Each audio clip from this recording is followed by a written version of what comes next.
الحمد لله الذي جعلنا من المتمسكين بولاية أمير المؤمنين.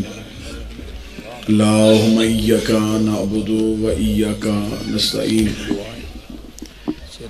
الصلاة والسلام بتحية والإكرام على أشرف الأنبياء والمرسلين وأولاده الطيبين الطاهرين المعصومين، ثم الصلاة والسلام على مخدومتنا الإنسان معصومة في القرآن، الصديقة المباركة الرازية المرزية عالمة غير معلمة، بلقیس حجرت و تقدیس الجلال و آسیت التکمیل والکمال، ام الکتاب، ام القرآن، ام الانوار، ام الائمہ، ام العلوم، ام الہدا، ام المعصومین، ام الحسن، ام الحسین، ام المحسن و ام ابیہا السیدہ فاطمہ الزہراء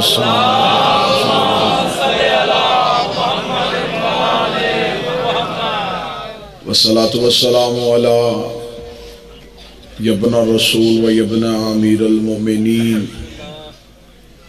اسمه علی والمعروف النقی الحادی علیہ السلام.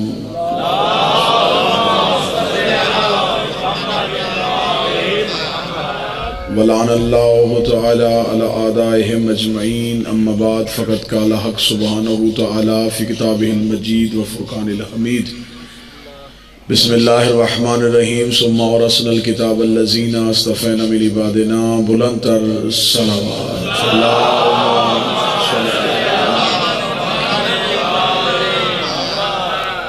دعائے مالکان عزت بارگاہ عزت میں آئے ہوئے ہر صاحب عزت کی عزت کو محفوظ فرمائے.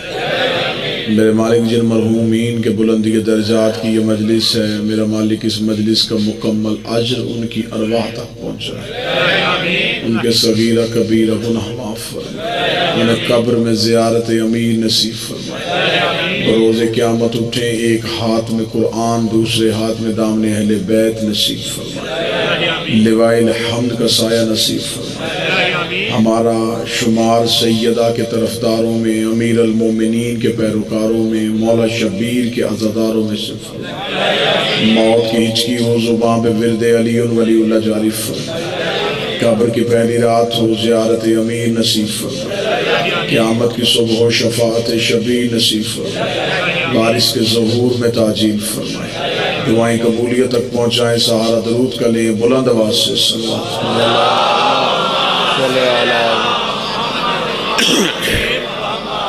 اجازت ہے ذکر شروع کیا جائے. ایک عرصہ ایک عہد گزر گیا آپ کے سامنے نوکریاں دیتے ہوئے. آپ میرے طرز خطابت سے واقف ہیں کہ ہمیشہ موضوع میری مجبوری رہا ہے. کوشش کی ہے کہ جو دن ہو اس دن پہ بات کی جائے. آج کا دن مخصوص اور منسوب ہے اس عظیم امام کے نام کے ساتھ جو علی بھی ہے اور نقی بھی ہے. بسم اللہ. مالک حسین عزت کیا بات ہے جی، کیا بات ہے. تو میں کوشش کروں گا کہ میری گفتگو کا کعبہ و قبلہ اسی بادشاہ کی دہلیز ہو، گفتگو اسی شہنشاہ پہ ہو، اسی امام پہ ہو، اسی مالک پہ ہو. فخر ہے ہمارے پاس کہ ہمارے پاس ایک علی نہیں 4 علی ہیں.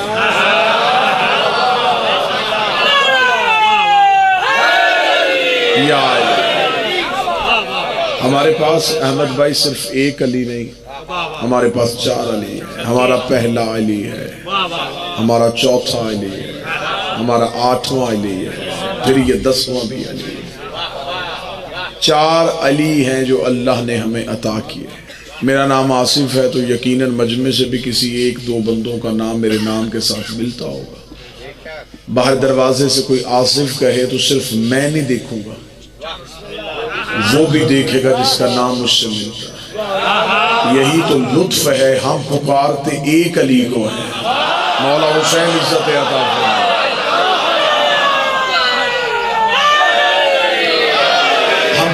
بلاتے ایک علی کو ہیں، مدد کے لیے 4 علی آ جاتے ہیں۔ زمانے سے ایک علی برداشت نہیں ہو رہا، جہاں 4 آ جائے۔ مولا حسین عزت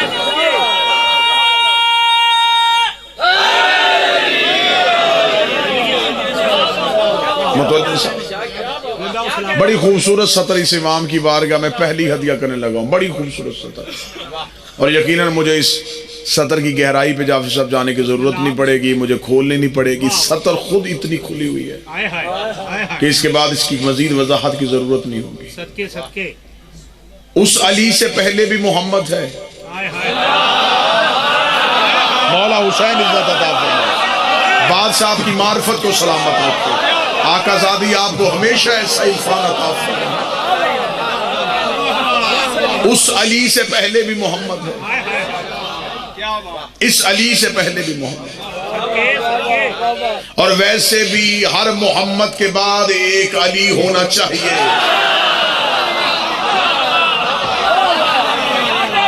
یا پھر اگر میں جملہ الٹ کروں تو وہ بھی ٹھیک ہے، ہر علی سے پہلے ایک محمد ہونا چاہیے۔ مطابقت دیکھیے گا، مماثلت دیکھیے گا، شاید اس نہج پہ آپ نے پہلے نہ سوچا ہو جہاں میں زاویہ لے کے جانے لگا۔ اس علی سے پہلے بھی محمد، اس علی سے پہلے بھی محمد۔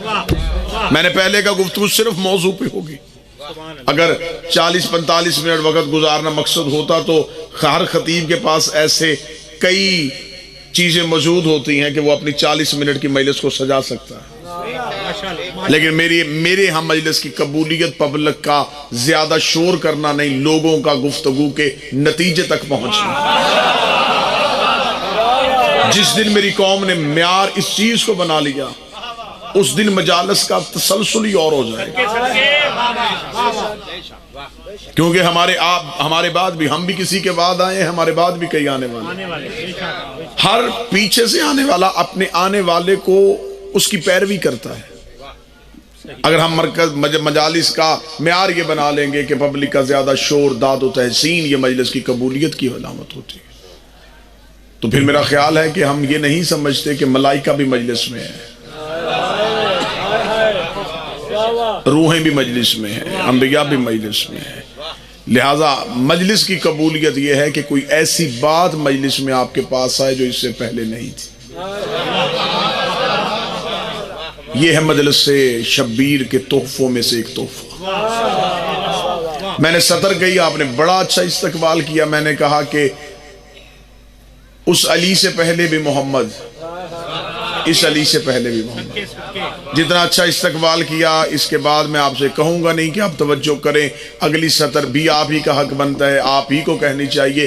اس علی کے بعد بھی ایک حسن ہے۔ ہائے ہائے ہائے، احمد بھائی، اس علی کے بعد بھی ایک حسن، اس سے پہلے محمد ہے، بعد میں حسن ہے، اس سے پہلے بھی محمد ہے، بعد میں حسن ہے۔ ان کے اسم ایک ہیں، القاب مختلف ہیں، سارے ہی محمد ہیں، سارے ہی علی ہیں۔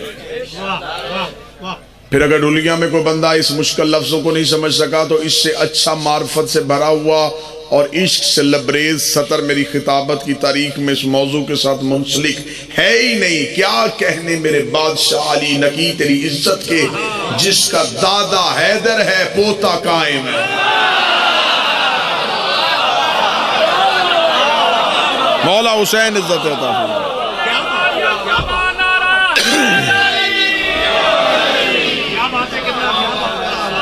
جس کے دادے کا بھی زمانے پہ راج ہے۔ علامہ صاحب، یہاں اہل سنت کی مسجد میں ایک مولوی آیا اور سیفی علی خان صاحبہ کو گالیاں دی کہ یہ جھوٹے ہیں، اس معاملے کو تھوڑا سا سمجھا کے جائیں، ہمیں آپ سے یہی امید ہے۔ میں نے بڑا تفصیلی اس پہ، سرکار ہمیں جب گالیاں دی جاتی ہیں مسجد سے تو ہمیں بڑا لطف آتا ہے کہ وہ طریق دہرائی جا رہی ہے جو ممبر سے علی کو گالیاں دیتے ہیں۔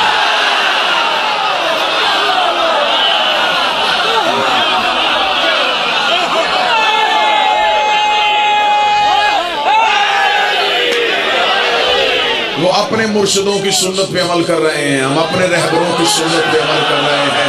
میں تنقید نہیں کر سکتا، گالی کے بعد گالی وہ دیتا ہے جہاں علم نہ ہو، یہ جاہل کی نشانی ہوتی ہے۔ گالی اور گولی وہاں ہوتی ہے جہاں علم نہ ہو، جہاں دلیل نہ ہو۔ میں اس کا جواب یہی دوں گا، انہوں نے اپنے مرشدوں کی سنت اپنائی، ہم نے اپنے پیروں کی سنت اپنائی۔ میں مجلس شبیر سے دعا کر رہا ہوں، اللہ قیامت کو تیرا حشر تیرے پیروں کے ساتھ کرے، ہمارا حشر ہمارے پیروں۔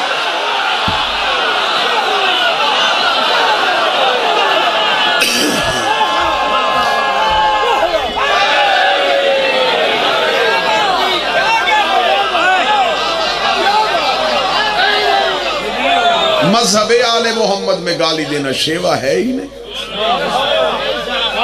ہم نے ایک دعویٰ کیا، اس دعوے پہ ہم دلیل مانگتے ہیں۔ اس کے تفصیلی خطابات میرے آ چکے ہیں، تفصیلی گفتگو میں کر چکا ہوں جناب سیدہ کے مقدمے کے اوپر۔ تو میں نے یہاں تک کہا تھا کہ مذہب کی کتابیں چھوڑ دیں، ایک دلیل ہے جس پہ پوری دلائل کی چھت کھڑی کر رہے ہیں، وہ ایک دلیل ہے۔ اور وہ دلیل کیا ہے؟ وہ کہتے ہیں جی کہ اس صحابی نے بھی یہی دلیل دی تھی، آج مولوی بھی یہی دلیل دیتے ہیں۔ وہ دلیل کیا تھی؟ میں دلیل پڑھ دیتا ہوں۔ وہ کہتے ہیں جی رسول نے کہا تھا، رسول کی حدیث ہے کہ نبی جو چھوڑ کے جاتے ہیں وہ وراثت نہیں ہوتی۔ یہی ہے نا جی دلیل۔ میرا خیال ہے کہ 1450 سال تک اس دلیل کے علاوہ دلیل آئی کوئی نہیں ہے، کوئی دلیل نہیں ہے۔ یہی دلیل دربار میں دی گئی تھی، اسی دلیل چلتے چلتے آج بھی مولوی صرف یہی ایک دلیل دے رہے ہیں کہ نبیوں کا ورثہ نہیں ہوتا، نبیوں کی وراثت نہیں ہوتی۔ تو لہذا نبی کی ایک حدیث ہے کہ نحن معاشر الانبیاء، ہم گروہ انبیاء جب چھوڑ کے جاتے ہیں جو کچھ وہ صدقہ ہوتا ہے، وہ امت کا ہوتا ہے، ہم نہ وارث بنتے ہیں نہ وارث بناتے ہیں۔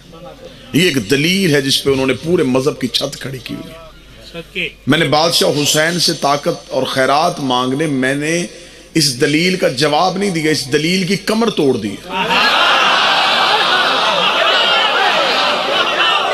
اس پہ استدلال ہو سکتا تھا، اس پہ جواب ہو سکتا تھا، میں جواب دیتا۔ اگر آپ تھوڑا یہاں تشریف لے آئے نا جی، دھوپ کی وجہ سے میں آپ کے چہروں کی زیارت سے میں بسم اللہ، ادھر احمد بھائی ادھر تشریف، یا ادھر تشریف لے، بسم اللہ۔ دلیل کوئی موت دے دی ہے، دلیل کو موت کیسے آئی ہے میں بھی آپ کے سامنے پڑھ دیتا ہوں۔ جھگڑا صرف یہ بات پہ ہے کہ یہ کہہ رہے ہیں کہ جی وراثت ہے ہی نہیں، آپ شیعہ غلط کہہ رہے ہیں، نبی کی تو وراثت ہی نہیں ہوتی۔ اچھا تمہارے پاس یہی دلیل ہے کہ نبی کی وراثت نہیں ہوتی؟ ہاں ٹھیک ہے، اس دلیل کو اپنے پاس رکھنا، پورے دن کا مسلمان رہنا۔ اب میں اس دلیل کی کمر توڑنے لگا۔ میرے مرنے کے بعد میری وراثت میری اولاد میں تقسیم ہوگی، آپ کے ہاں بھی ایسا ہی ہوگا۔ لیکن اگر میں زندگی میں اپنی اولاد میں سے کسی کو لکھ کے دے جاؤں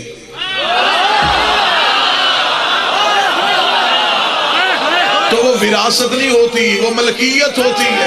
رسول نے زندگی میں زہرا کو فتق لکھ کے دے دیا تھا، فتق سیدہ کی وراثت نہیں، سیدہ کی ملکیت تھی۔